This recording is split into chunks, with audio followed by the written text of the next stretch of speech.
Olá, alunos, sejam bem-vindos. Meu nome é Karine Souza e neste vídeo nós conversaremos sobre os métodos subjetivos de avaliação da ingesta alimentar. Para conversar sobre esse tópico, é muito importante que a gente entenda os tipos de métodos subjetivos existentes e quais são as suas vantagens e desvantagens. Métodos diretos subjetivos são aqueles que avaliam a ingesta alimentar de indivíduos, mas que o relato é feito pelo próprio avaliado. Os métodos são retrospectivos ou prospectivos. Quando a gente fala de método retrospectivos, são aqueles métodos que utilizam inquéritos alimentares que relatam, que refletem o consumo do indivíduo no passado. Enquanto os métodos que utilizam inquéritos alimentares prospectivos são aqueles que vão relatar o consumo do indivíduo conforme ele está acontecendo. Exemplos de métodos retrospectivos: recordatório de 24 horas e o questionário de frequência alimentar. Enquanto os métodos prospectivos são o diário alimentar, que também pode ser chamado de registro alimentar.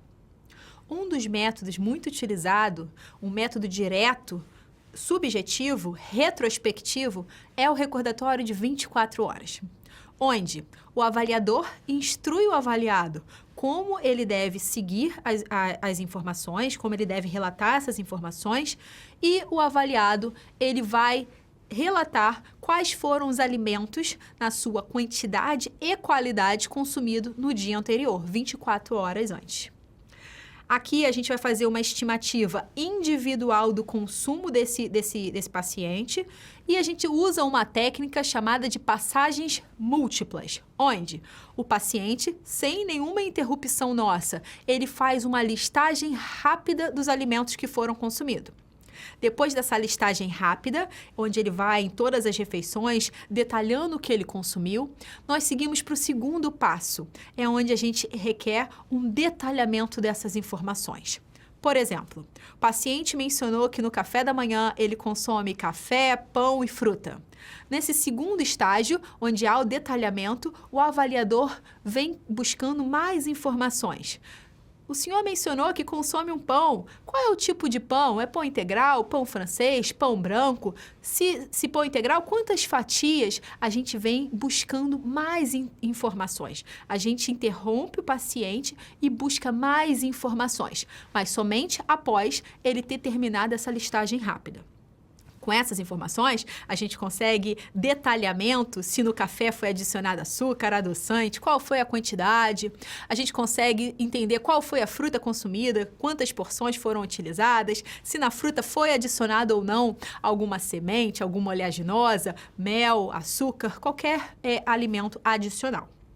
E o terceiro passo é fazer um detalhamento final, ter certeza, recapitular com o paciente e ter certeza que ele não esqueceu de informar nenhum alimento, nenhuma preparação, nenhum doce, nenhum óleo utilizado.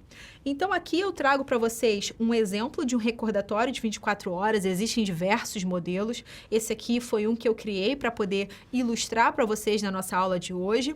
E aqui a gente pode relatar, mais ou menos às 7 da manhã, o paciente consome aqui a refeição do café da manhã. E nessa refeição, ele vai consumir o pão, a fruta, o café, conforme eu mencionei, nas quantidades que a gente, naquela segunda etapa, conseguiu esse detalhamento do paciente e sempre se atentando também em perguntar qual foi o método de preparo, quais são observações que o paciente pode ter acrescentado para você.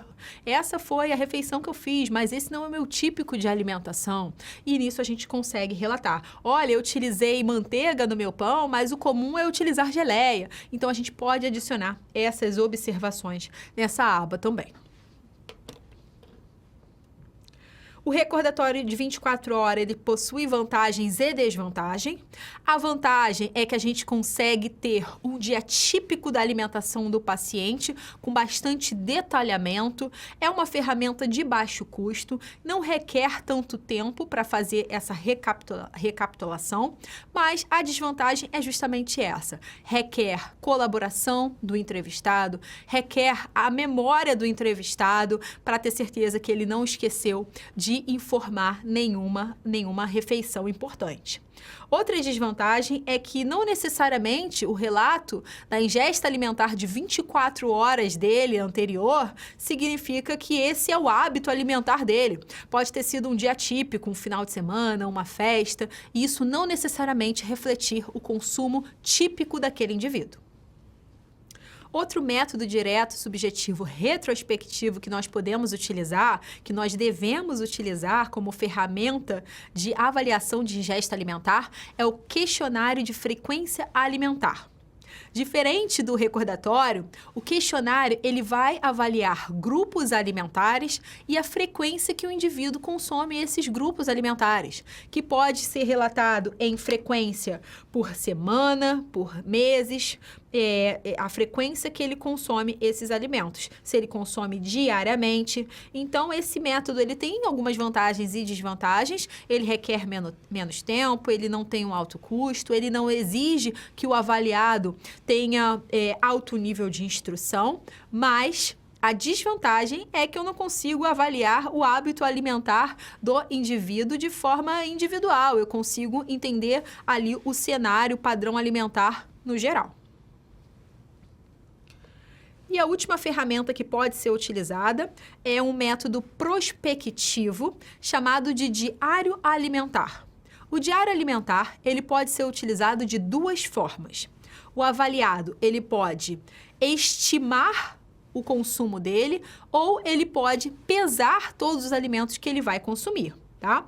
Essa técnica, ela acontece conforme o indivíduo, ele vai consumindo, ele vai relatando os alimentos que ele está ali naquele dia tendo a ingesta, e isso requer uma certa disciplina do paciente, isso requer um certo tempo do paciente para que esse diário alimentar ele seja bem feito. Tá? A desvantagem do método é justamente essa, porque requer essa questão de treinamento para o indivíduo ter certeza que está relatando de maneira certa e ele ter aí a motivação de conseguir fazer esse diário de pelo menos 3, 7, 9 dias.